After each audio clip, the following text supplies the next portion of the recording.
रानी रानी सुनीत जंगलों में नींद कहाँ आती, भूख कहाँ लगती, जंगलों में विराजमान है। लेकिन भैया तकदीर की बात कुछ और ही होती है। पूरा जन्म व्यतीत तो हो गया, पति के साथ में संतान नहीं हुई।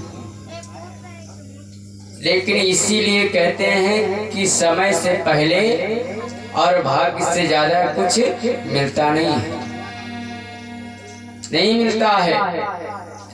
एक दिन राजा शिकार खेलने गए उतान पर और रानी देर हो गई, शिकार खेलने में देर हो गई, रात्रि हो गई। जब रात्रि हो गई तो रानी सुनीत जब रहा करती थी तो पति के बिना भोजन नहीं करती थी, पति के बिना सोती नहीं थी। रात भर बैठी हुई रास्ता देखा करती थी। लेकिन आज रानी सुची है, दूसरी स्त्री है। थोड़ा देर हो गई राजा को और तुरंत भोजन करके और गेट को बंद करके अंदर लेट गई। राजा जब आए, कुंडी खटखटाया, आवाज दिया, लेकिन रानी सुची सो गई थी। नहीं है, दरवाजा नहीं खुला। जब दरवाजा नहीं खुला तो राजा कहाँ चला जाता है। एक रात लौटे नरपति जब खेल कर शिकार, राजमहल के उस समय पाए बंद के मान। जब नहीं दरवाजा नहीं खुला भक्तों, अरे तो हो कर निराश उन महलों से रानी सुनीत घर जा पहुंचा।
और ये कुलदीप शर्मा भैया भगवान के चरणों में दशम अर्पण कर रहे हैं।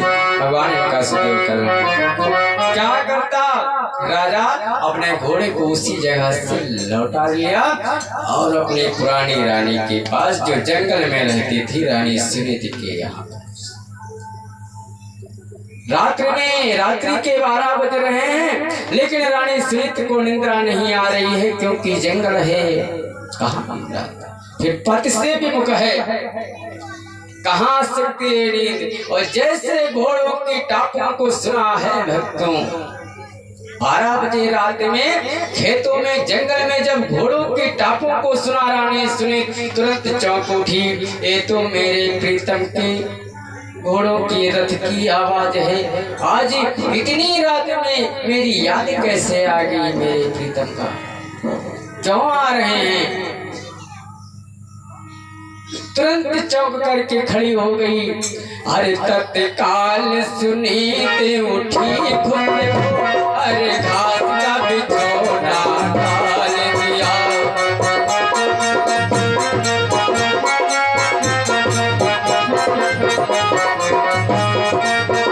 तत्काल सुनीत उठी खुद हो, अरे घास बिछौना डाल दिया।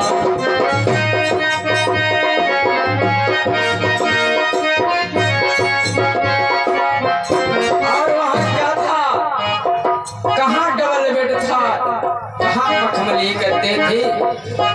जैसे अपने प्राणनाथ को देखा है, तुरंत घास का बिछौना डाल दिया। और भक्तों, भारत की नारियां इसीलिए विख्यात हैं। उस समय उस कुटिया में उस जल नहीं था, जल नहीं था।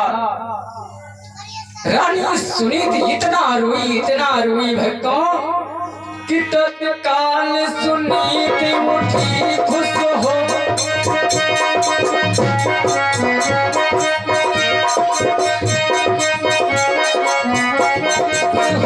अरे घास बिछौना डाल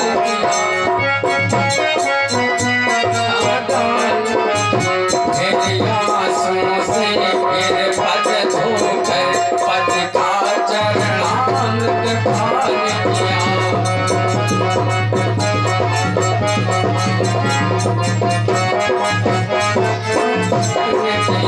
मेरे आशीर्वाद से रत धोकर पद का चरणामृत पान किया।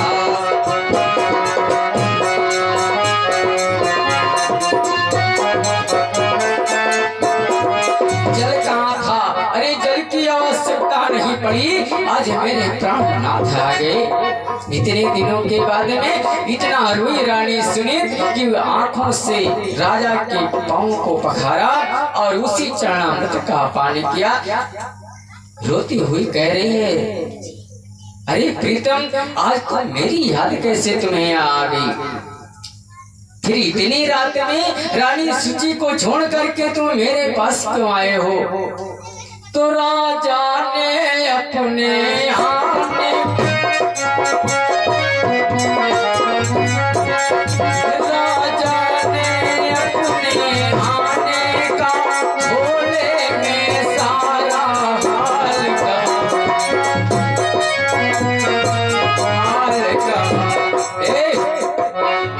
उस घास फूस की बेस्तर पर उस रात वहाँ महिपाल रहा।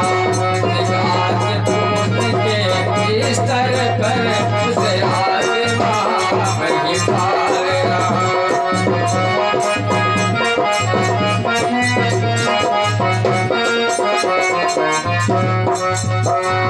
सारी जिंदगी राजमहलों में व्यतीत हो गई, लेकिन संतान नहीं हुई।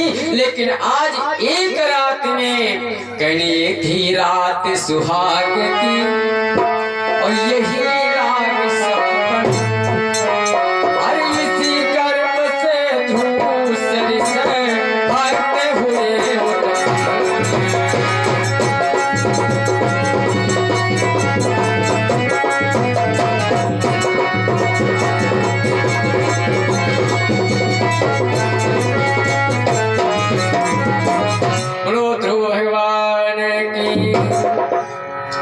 पूरी उम्र व्यतीत हो गई, लेकिन संतान नहीं हुई। आज एक रात में ध्रुव जैसा पुत्र उत्पन्न हो गया।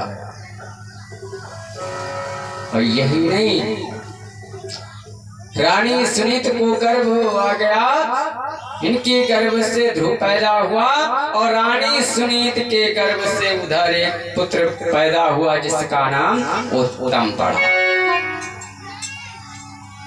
दो राजा के पुत्र उत्पन्न हो गए। ये क्या है? कर्म भाग्य। इसीलिए तो कहा है कर्म अपने अपने, हर कर्म गति तारे नाही डरी रे करम गति तारे नाही डरी रे करम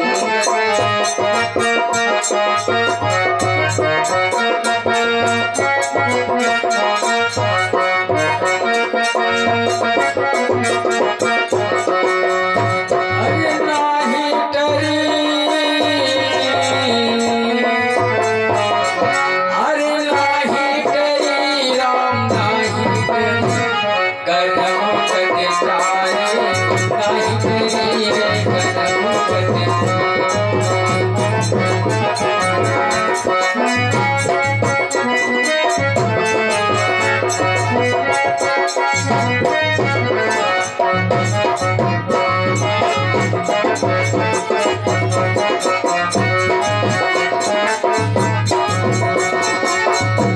कर्म प्रधान विष्णु रच राखा और जो जस करहि सो तस फल चाखा।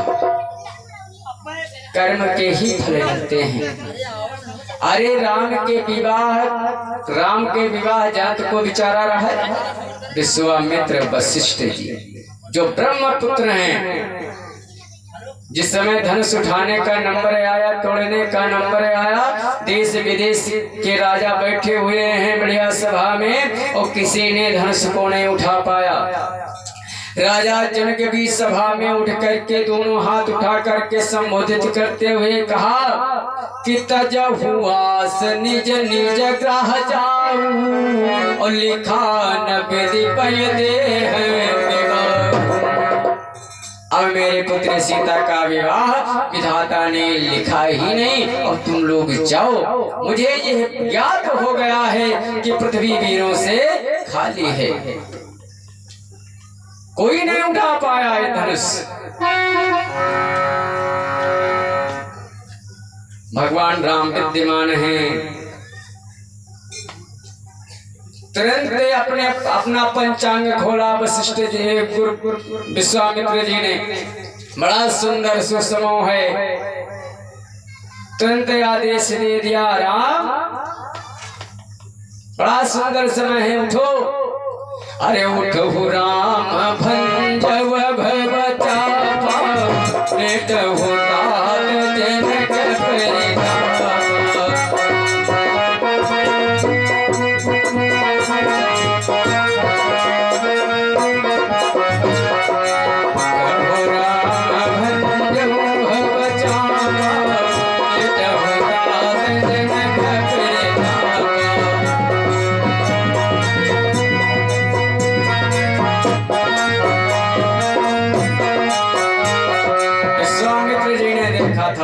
वशिष्ठ ने लगन पत्रिका बनाई थी, लेकिन भक्तों भगवान को कष्ट जो भरा था।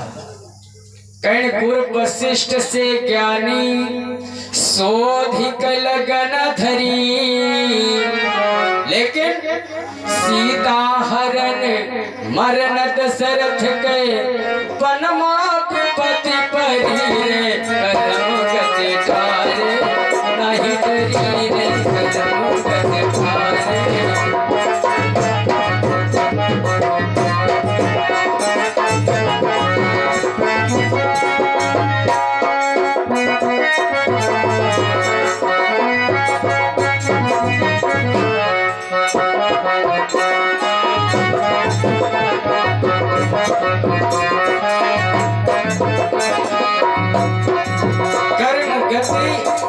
अमूल्य चीज है। आज एक राजमहल में पुत्र का जन्म हुआ और एक जंगल में। राजमहल वाले पुत्र के लिए बधाई बज रही है, उत्साह हो रहा है, लेकिन जो जंगल में पैदा हुआ है उसका कोई कुशल पूछने वाला नहीं है। और दोनों राजा की स्त्री हैं, कर्म का तो फल है।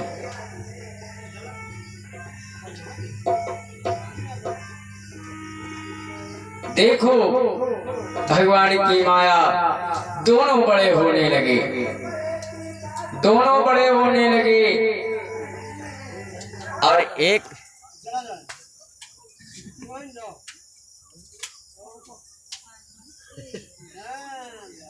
चला दो अपना घरे होता है और चला दे बाद हम बंद करे समाप्त होता बंद के हो